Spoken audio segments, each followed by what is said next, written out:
I'm Jace. Welcome to the first episode of The Comic Source. I've been collecting comics for over 33 years, and in that time my collection has grown to over 10,000 books. For reasons of storage, about 5 years ago I switched over to mainly digital comics, and since then I've obtained almost everything DC, Marvel, and most of the big independent publishers have released digitally.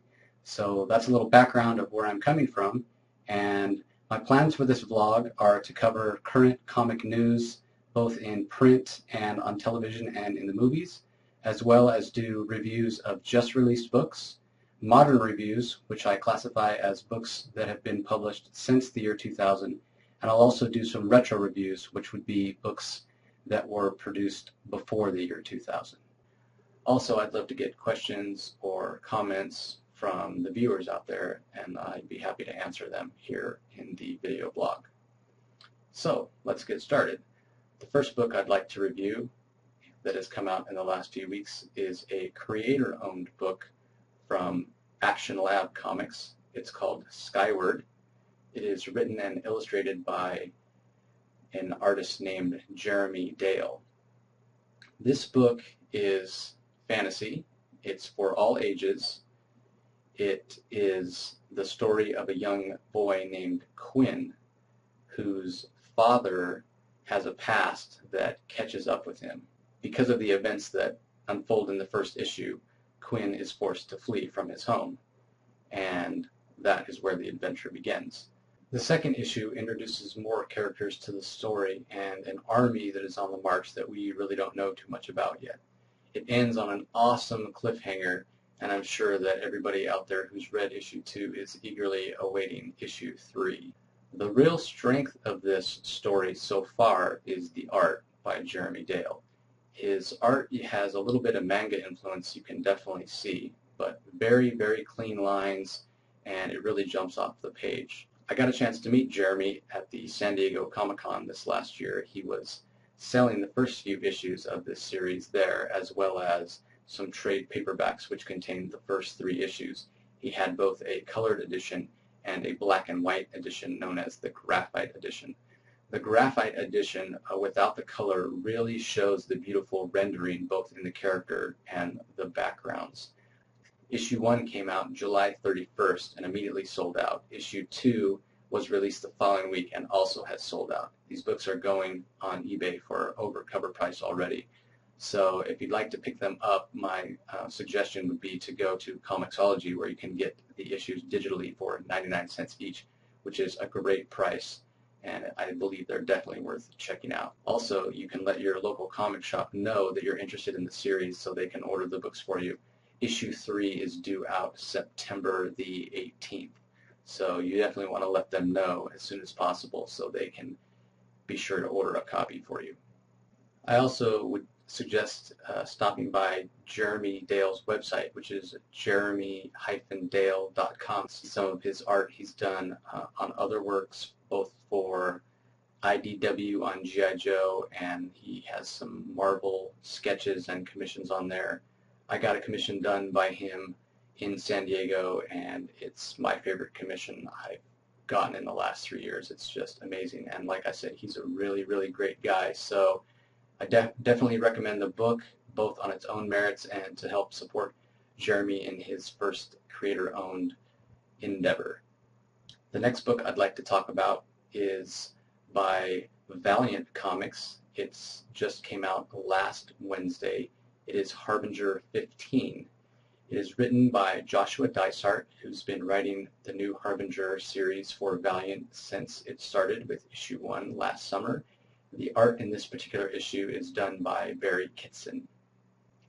The main characters in the book are known as Psiots, which is similar to a mutant, meaning that they were born with their powers.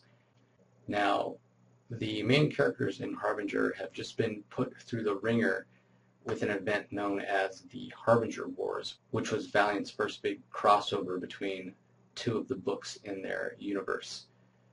The story in 15 starts out as kind of a day in the life of these young characters. You know, they're all teenagers, and going through the traumatic events of what unfolded during the Harbinger Wars kind of has them pretty stressed out, so they just take some time to try and relax at the beach, and there's a few funny moments as the story goes along, just kids being kids.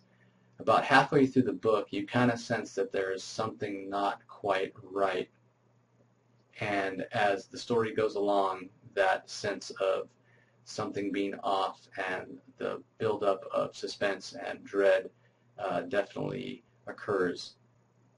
As I read the story, I realized the characters also sensed that something was not quite right.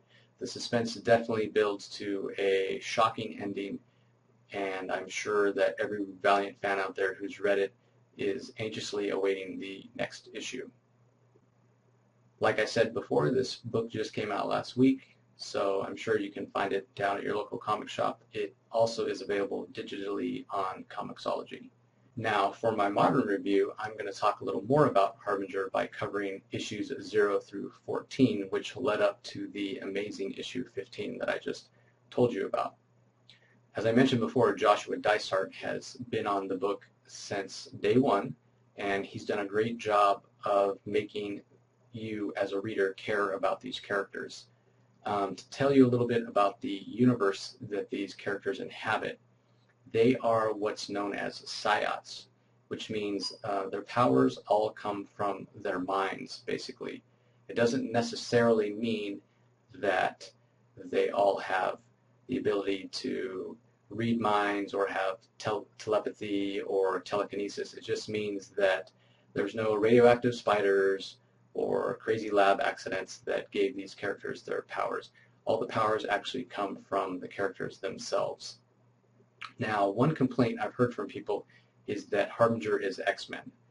I really couldn't disagree more. The X-Men are superheroes. I would not classify the main characters in Harbinger as superheroes. They're not out there doing good for the sake of doing good. They seem to be more grounded in reality. They're kids. They're unsure of themselves. They're trying to stay alive. It definitely adds a realism and suspense to the book. The book starts out in the first 5 issues. You're introduced to the main character, Pete Stanchek, who was one of only 2 psiots who didn't need to have his power activated by an external outside force or by interacting with another activated psiot. The other psiot whose powers were activated on their own is the main antagonist of the story. His name is Toyo Harada. His powers seem to have been activated at the end of World War II with the dropping of the first nuclear bomb. Now, Harada believes that he knows better than anyone what the future of the world should be, and he's willing to do anything to get his way, no matter who it hurts or who he has to go up against. His motto is definitely the ends justify the means. So he tries to recruit Pete, and Pete seems to go along at first. Feels like he finally has a place where he might belong. But once he realizes the extent that Harada will go to get his way, he becomes Harada's mortal enemy. The next 5 issues cover Pete's escape from Harada, as well as him kind of recruiting his own group of psiots to both help keep himself safe, to keep them out of Harada's hand, as well as to ultimately stop Harada. Issues 11 through 14 cover the Harbinger Wars, where it's really the first chance we see for this group of teenagers that have come together to go on the offensive and try to actually stop what Harada is doing and help other kids like themselves. So it's kind of, they feel it's time for them to stop hiding and they want to get out there and make a difference. The other issue that has been released was issue 0, and that covers Harada's origin and his early days after discovering his powers. So all these books, 0 through 15, are all available on Comixology. You can also pick them up in trade paperback form. There are 2 trades out already. The first covers issues 1 through 5. The second covers issues 6 through 10. And the third one, which will be out on September 25th, covers 11 through 14, as well as containing the 0 issue that covers Harada's origin. Well, that's it for the first episode. I want to thank you all for watching.